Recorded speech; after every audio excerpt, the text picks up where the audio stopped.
Film Hajduk u Beogradu reditelja Milana Todorovića, zasnovan na istoimenoj priči kultnog romana Gradimira Stojkovića, boravio je na jednomesečnoj ekskluzivnoj turneji širom Sjedinjenih Američkih Država. Ove specijalne projekcije za naše ljude u rasejanju započele su 28. aprila na Floridi.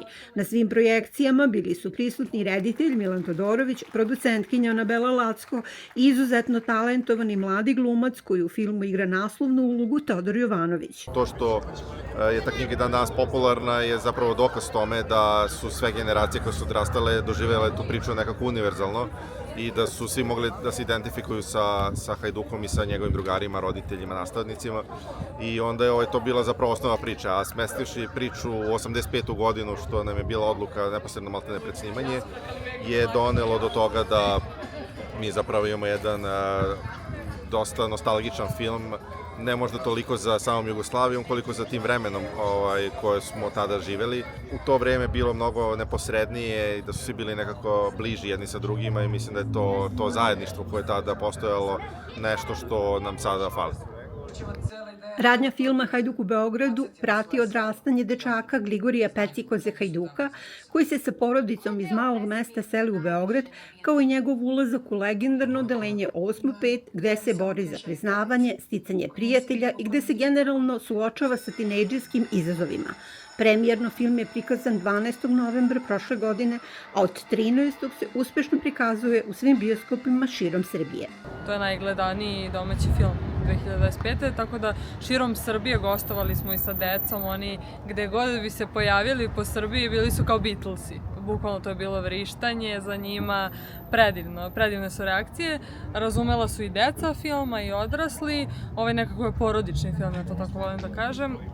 A i sada ova turneja po Americi nam je predivna jer nekako vidimo to emotivno doživljavanje filma od odraslih, ali čini mi se da deca koja su rođena ovde su isto razumela i doživela tu emociju koju smo želeli da prenesemo. Istaknuta neprofitna organizacija Orfelin krug, kao i mnoge druge brojne organizacije širom Sjedinjenih Američkih Država, omogućile su emitovanje filma u svim većim gradovima od Floride do Kalifornije.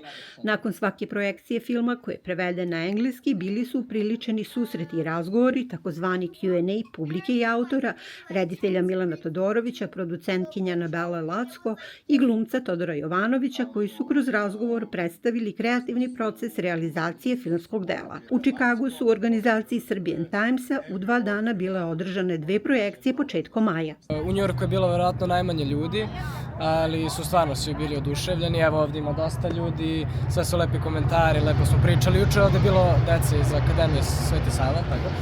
Oni su isto imali milijardu pitanja, smejali su se dok su gledali, što ja iskreno nisam mislio za decu koje odrastaju ovde da će uopšte da im se svidi film. Mislio sam da će da im bude kao cringe, ali zapravo su me jako iznenadili kakvi su utisci bili sinoć. Saga o Gligoriju Pecikozi Hajduku se nastavlja, pa se tako planirani nastavak Hajduk protiv vetrenjača o uklapanju, rastanju, sazrevanju i nedoumicama mladih očekuje sa nestrpljenjem kako u matici, tako i u dijaspori. Za Radio televiziju Srbije iz Čikaga, Nina Stojković.